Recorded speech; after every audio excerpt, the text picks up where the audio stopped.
بسم الله الرحمن الرحيم. يا أيها الذين آمنوا كتب عليكم الصيام كما كتب على الذين من قبلكم لعلكم تتقون. وقال الله تعالى: شهر رمضان الذي أنزل فيه القرآن هدى للناس وبينات من الهدى والفرقان.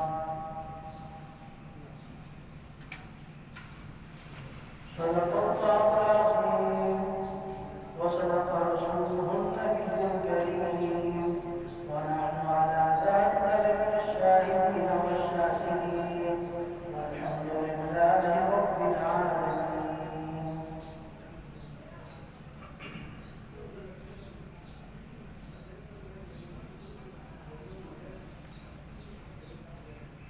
رمضان المبارک کی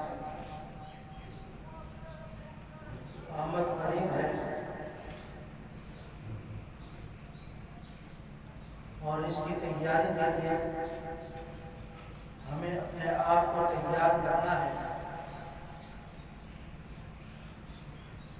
تاکہ اس کے جو فضائل، جو برکات، جو رحمتیں اللہ نے رکھی ہیں اس کو مکمل طور پر ہم حاصل کر سکیں۔ یہ کب ہوگا؟ جب ہم اپنے آپ سے تیاری شروع کر دیں گے۔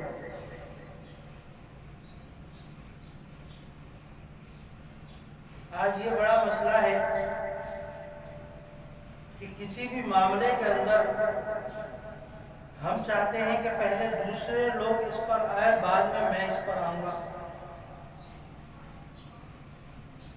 جیسے ایک مسئلہ ہمارا جب سے پاکستان بنا ہے اس وقت سے چل رہا ہے۔ پاکستان کا مطلب کیا؟ لا الہ الا اللہ۔ تو اس مطلب کو دیکھتے ہوئے یہاں پر اسلامی قوانین نافذ ہونے چاہیے تھے، اسلامی نظام ہونا چاہیے تھا۔ اب ہر شخص تو چاہتا ہے کہ ملک میں اسلام کا نفاذ ہو، ملک میں اسلامی قوانین ہو، لیکن وہ اس کے لیے خود تیار نہیں ہوتا، بلکہ چاہتا ہے کہ پہلے دوسرے لوگ اسلام پر آ جائیں، بعد میں میں آؤں گا۔ اور جب دوسروں کے انتظار میں رہتا ہے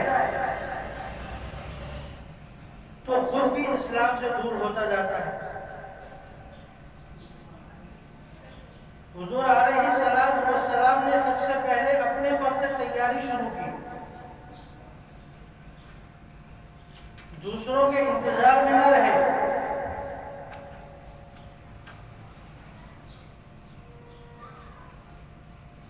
کہ پہلے دوسرے لوگ مسلمان ہو جائیں، بعد میں اسلام اختیار کر لوں گا، ایسا نہیں کہا۔ پہلے اپنے پیٹ پر پتھر باندھے، صحابہ نے حضور کو دیکھ کر پتھر باندھے۔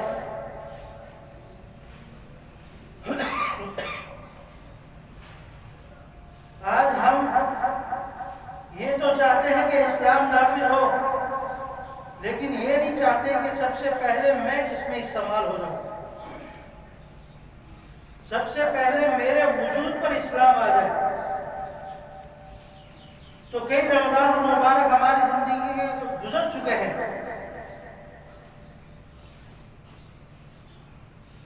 لیکن کیا ہم نے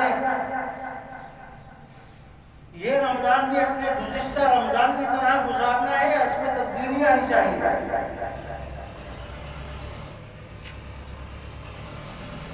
بتائیے مجھے، تبدیلی آنی چاہیے یا نہیں؟ جو پہلے ہمارے سے غلطیاں ہو گئی ہیں وہ اس رمضان المبارک میں نہیں ہونی چاہیے۔ یہی ارادہ ہے سب کا۔ کیوں جب یہ ہم ارادہ کریں گے تو اللہ رب العزت اس ارادے کی تکمیل پر بھی ہمیں پہنچائیں گے. لیکن اگر ہمارا ارادہ وہی رہا جو پچھلے سالوں ہم کرتے آ رہے ہیں تو پھر یہ رمضان بھی ہماری زندگی سے گزر جائے گا اور ہمیں کوئی فائدہ نہیں ہوگا. میں نے گزشتہ جمعے کہا تھا کہ حضور علیہ السلام 2 مہینے قبل اس رمضان کی تیاری میں اپنے آپ کو لگا دیتے تھے اور دعائیں مانگی جا رہی ہیں. اللہم بارک لنا فی رجب و شعبان وبلغنا رمضان. یا اللہ مجھے رجب اور شعبان میں میری حیات میں برکت دے دے کہ میں رمضان المبارک تک پہنچ سکوں اور رمضان کی تمام نعمتیں اور فضائل جو ہیں وہ میں حاصل کر سکوں.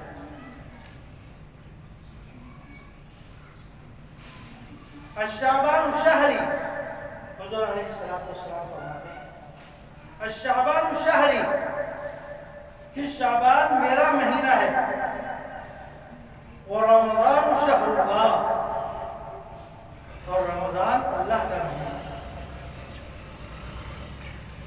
یہ رمضان اللہ کا مہینہ ہے. اسی وجہ سے قرآن پاک کے اندر اس کو شہر رمضان کہا جاتا ہے. شہر رمضان الذی انزل فیہ القرآن. رمضان کے بارے میں آتا ہے کہ یہ اللہ کے 999 ناموں میں سے ایک نام ہے. جیسے اللہ کے نام کو بغیر اضافت کے ہم نہیں بولتے نہیں پڑھتے. جیسے کسی کا نام ہے قہار، کسی کا نام ہے وہاب تو اس کو عبد الوہاب کہا جاتا ہے. شریعت منع کرتی ہے کہ اس کو وہاب پکارا جائے بلکہ اس کو عبد الوہاب کہا جائے، عبد القہار کہا جائے، عبد الحسیب کہا جائے.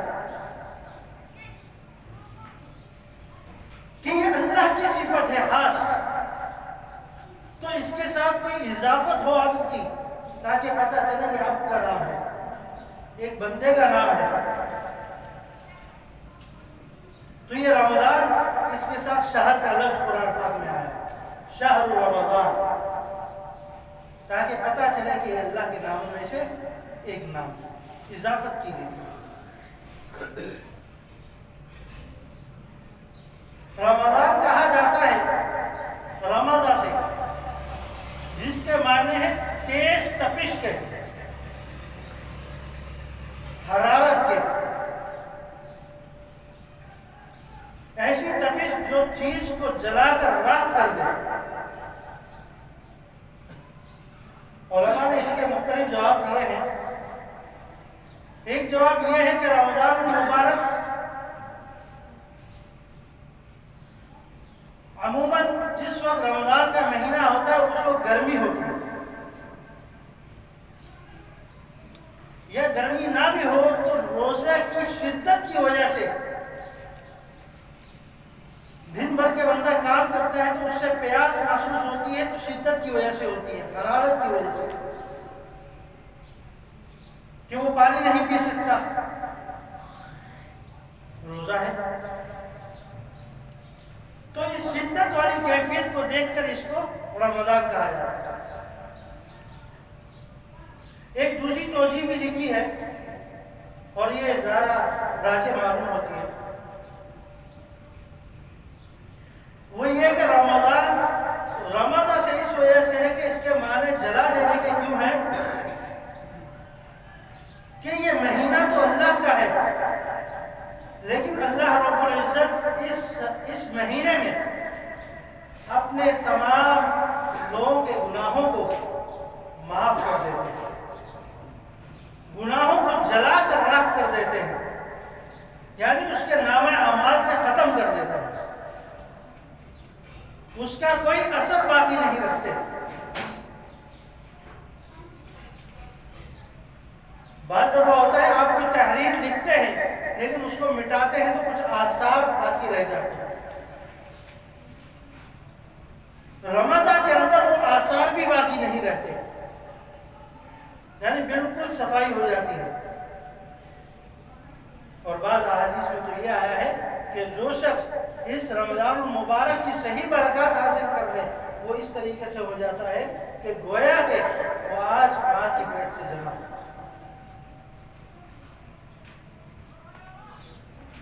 ایک نومولود بچہ، اس کے کیا گناہ ہوتے ہیں؟ کوئی بھی نہیں۔ تو اللہ رب العزت اس حالت میں اپنے بندے کو لے جاتے ہیں جس نے 40 سال 50 سال اپنے گناہ میں گزار دیے،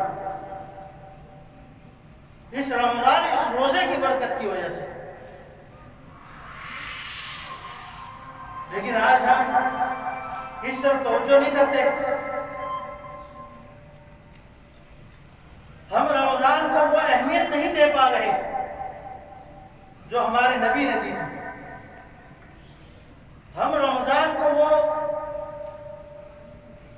قوت نہیں دے پا رہے جو قوت دینی چاہیے، جس ہمت کے ساتھ، جس جذبے کے ساتھ اپنے آپ کو پیش کرنا چاہیے وہ چیز ہم نہیں کر رہے۔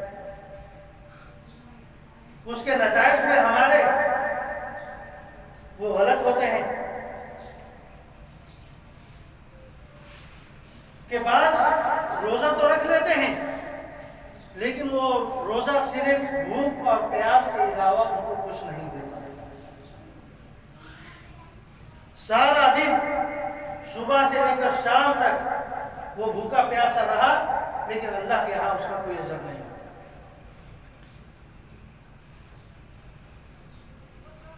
رمضان کو رمضان کیوں کہا جاتا ہے؟ اب اس کے اندر دو چیزیں ہیں،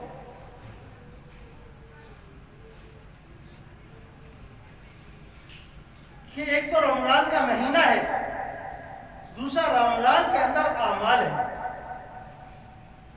جیسے یہ مسجد ہے آپ کی، اس مسجد کی اہمیت اور اس کا تقدس ایک الگ چیز ہے، اور اس کے اندر جو اعمال ہو رہے ہیں وہ ایک الگ چیز ہے، دونوں الگ الگ ہے نا۔ ایک شخص ہے وہ کہتا ہے میں نمازوں کو تو مانتا ہوں، اللہ کو تو مانتا ہوں لیکن مسجد نہیں مانتا، تو شریعت اس کو کہتی ہے یہ باغی ہے، یہ بغاوت کر رہا ہے۔ ایک شخص ہے نماز نہیں پڑھتا لیکن مسجد کا احترام رکھتا ہے، اس کے دل میں مسجد کا احترام ہے، مسجد کا تقدس ہے، گناہ ہوگا اس کو نماز چھوڑ دے گا لیکن باغی نہیں ہوگا۔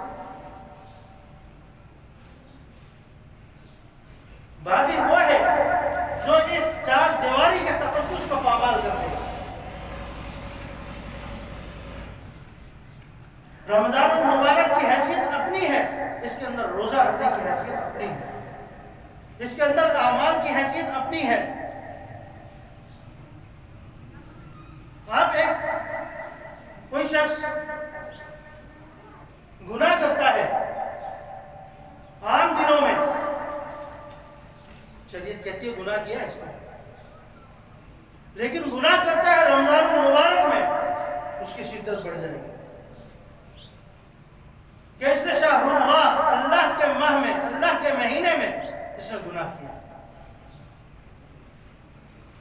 ایک شخص گناہ کرتا ہے اپنے علاقے میں، اپنے گھر میں، اور وہی شخص گناہ کرتا ہے مسجد میں آ کر، شدت بڑھ جائے گی۔ ایک شخص گناہ کرتا ہے پاکستان میں، دوسرا جا کر حرم میں گناہ کرتا ہے، گناہ کی شدت بڑھ جائے گی،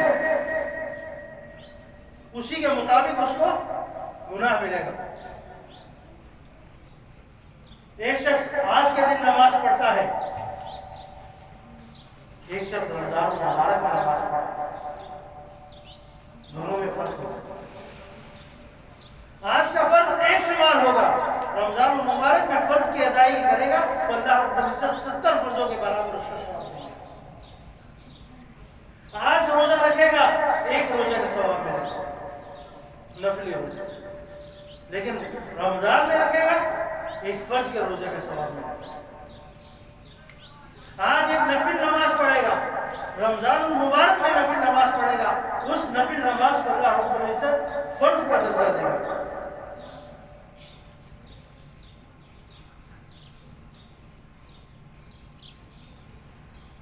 آج سجدہ کرتا ہے، اس سجدے کا الگ ثواب ہے، لیکن رمضان مبارک میں ایک سجدہ کرے گا تو اس پر اللہ رب العزت اس کے لیے ایک ایک جنت میں ایک ایک درخت لگا دے گا، اور وہ درخت اتنا بڑا ہوگا کہ اس کی چھاؤں پر 500 برس تک بھی چلا جائے تو اس کی چھاؤں ختم نہیں ہوگی، اس کا سایہ اتنا بڑا ہو جائے،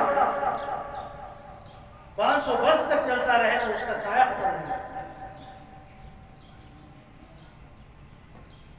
تو قیام اللیل اللہ رب العزت نے 20 تراویح رکھی ہے، 20 تراویحوں میں 40 سجدے، ہر سجدے پر ایک درخت۔ تو مجھے بتائیں یہ 40 سجدے کرنے کے بعد آپ کی جنت کتنی بڑی ہوگی؟ یہ تو ایک دن کا اگر ہم حساب لگانا چاہیں تو ہمارے کیلکولیٹر ہمارا حساب لاجواب ہو جائے گا کہ میں آگے نہیں جا سکتا، ہم حساب نہیں کر سکیں گے صرف ایک دن کا۔ اور اگر اس کو اخلاص کے ترازو میں تولنے لگے تو ایک لمحے کا ہم حساب نہیں کر سکتے۔ یہ تو وہ فگر ہے جو بغیر اخلاص، بغیر نیت، بغیر کسی توجہ کے آدمی کر رہا ہوگا، اس پر یہ سب۔ لیکن پوری توجہ کے ساتھ اللہ کو حاضر ناظر جان کر اخلاص نیت کے ساتھ جب اللہ کے حضور پیش ہوگا، پھر اس کا اجر و ثواب احد کے پہاڑ کے برابر نہیں ہوگا تو کہاں جائے؟ یہ بڑے بڑے پہاڑ آپ کے ثواب کے نزدیک کم نظر آ رہے ہیں۔ تو میں کہہ رہا تھا کہ جس طرح اللہ رب العزت نے اس مہینے میں اجر و ثواب کو بڑھایا ہے، تو اگر کوئی غلط کام کرتا ہے تو اس کا گناہ بھی اسی درجے کا، تو گناہ میں بھی وہی شدت ہوگی، اللہ کے غضب میں بھی وہی شدت ہوگی۔ گویا کہ اگر اس مہینے میں ہم نے گناہوں میں اپنے آپ کو لگایا تو ہم اللہ کے غضب کو اعلانیہ دعوت دے رہے ہیں، یا اللہ میرے تیرے رمضان المبارک میں جس مہینے کو تو نے اپنا مہینہ کہا، اس کی قدر و قیمت کو میں نے ایک طرف رکھ دیا، میں اپنی شہوت کے لیے، اپنے گناہوں کے لیے اپنی طرف متوجہ ہوں، مجھے تیرے رمضان کی کوئی پرواہ نہیں۔ گویا کہ بازوان حال وہ یہ کہہ رہا ہے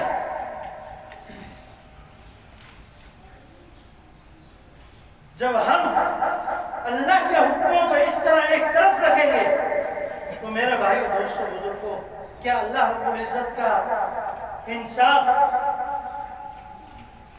اتنا ہلکا ہے کہ جس کے کوئی قدر و قیمت نہیں؟ رمضان المبارک کے مہینے میں ہر رات آسمان دنیا سے آواز آتی ہے کوئی مانگنے والا جس کی حاجت کو پورا کیا جائے، ہے کوئی معافی کا طلبگار جس کو میں درگزر کروں، ہے کوئی اپنی پریشانیوں کا ذکر کرنے والا جس کی تنگدستی اور پریشانی کو میں دور کر سکوں۔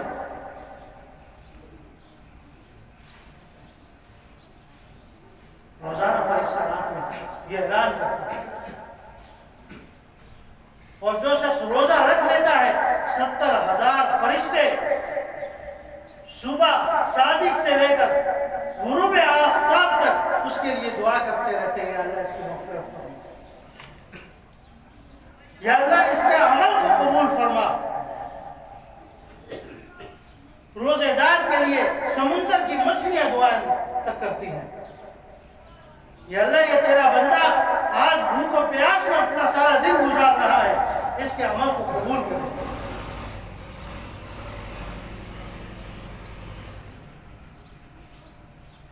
یہ وہ مہینہ ہے جس مہینے میں جہنم کے دروازے بند کر دیے جاتے ہیں، جنت کے سارے دروازے کھول دیے جاتے ہیں اور ہر رات ہزاروں لوگوں کو جہنم سے گلاسی دے کر جنت کی طرف لے جایا جاتا ہے۔ اللہ کی رحمت، اللہ کی وسعت ظرفی اس میں بڑھ جاتی ہے۔ مجھ سے مانگو جو مانگ سکتے ہو، میں عنایت کرنے والا ہوں۔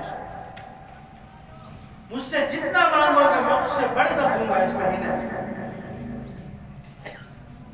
لیکن ہمارے اندر کوئی جذبہ ہو، ہمارے اندر کوئی ہمت ہو کہ ہم اس کے لیے اپنے آپ کو تیار کر سکیں۔ میں نے آپ کو ابتدا میں کہا تھا، ہمارے نبی اکرم صلی اللہ علیہ وسلم 2 مہینے پہلے سے اس رمضان المبارک کی تیاری کے لیے اپنے آپ کو کمر بستہ کیے ہوئے اور تیار کر رہے۔ وہ کیوں؟ کہیں رمضان المبارک آ جائے تو اس میں میرے اندر کوئی کمی نہ رہ جائے۔ پہلے سے روزے رکھ رہے ہیں۔ شعبان شہری، شعبان میرا مہینہ ہے، اور اس میں حضور علیہ السلام متواتر روزے رکھا کرتے تھے تاکہ میرے اندر ایک عادت پڑ جائے۔ اور یہ سب کر کے دکھانا میرے اور آپ کے لیے تھا، یہ عملاً کر کے دکھانا میرے اور آپ کے لیے تھا۔ حضور علیہ السلام کو اس پریکٹیکل کی ضرورت نہیں تھی، ان سجدوں کی ضرورت نہیں تھی۔ یہ مجھے اور آپ کو متوجہ کرنے کے لیے کہ اللہ سے اپنے آپ کو اپنی باتوں کو کیسے منوانا ہے، اللہ رب العزت کے حضور کیسے پیش ہونا ہے۔ آج ہم پریشانیوں کا ذکر تو کرتے ہیں، میرے گھر میں یہ پریشانی، میرے گھر میں یہ پریشانی۔ تو نے اپنے آپ کو اللہ کے در پر کتنی دفعہ آیا؟ 5 مرتبہ محسن نے تجھے پکارا، کیا تو 1 مرتبہ بھی مسجد میں حاضر ہوا؟ ہر شخص اپنا جائزہ لے، میں اس وقت کہاں کھڑا ہوں کہ 5 وقت میرے کانوں میں آواز نہیں آتی؟ آج ہمیں یہ مختصر سا عمل کرنے کے لیے پیچھے ہے۔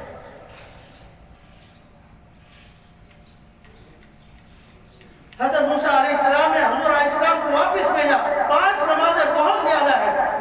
حضور علیہ السلام نے کہا مجھے اپنی امت پر اعتماد ہے، انشاءاللہ میرے آنے والی امت اس 5 نمازوں کی پابند ہو کر رہے گی۔ آج اس اعتماد کو توڑنے والا کون کون ہے؟ سب اپنا جائزہ لے سکتے۔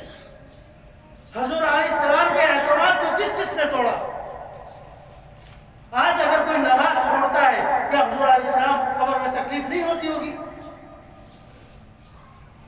آج اگر کوئی داڑھی منڈا رہا ہے، کیا بروز قیامت حضور علیہ السلام اس کا چہرہ دیکھ کر چہرہ پھیر نہیں دیں گے؟ یہ میرا امتی نہیں، اگر اس کو میرا حلیہ پسند نہیں تو یہ دنیا میں کیا کر رہا ہے؟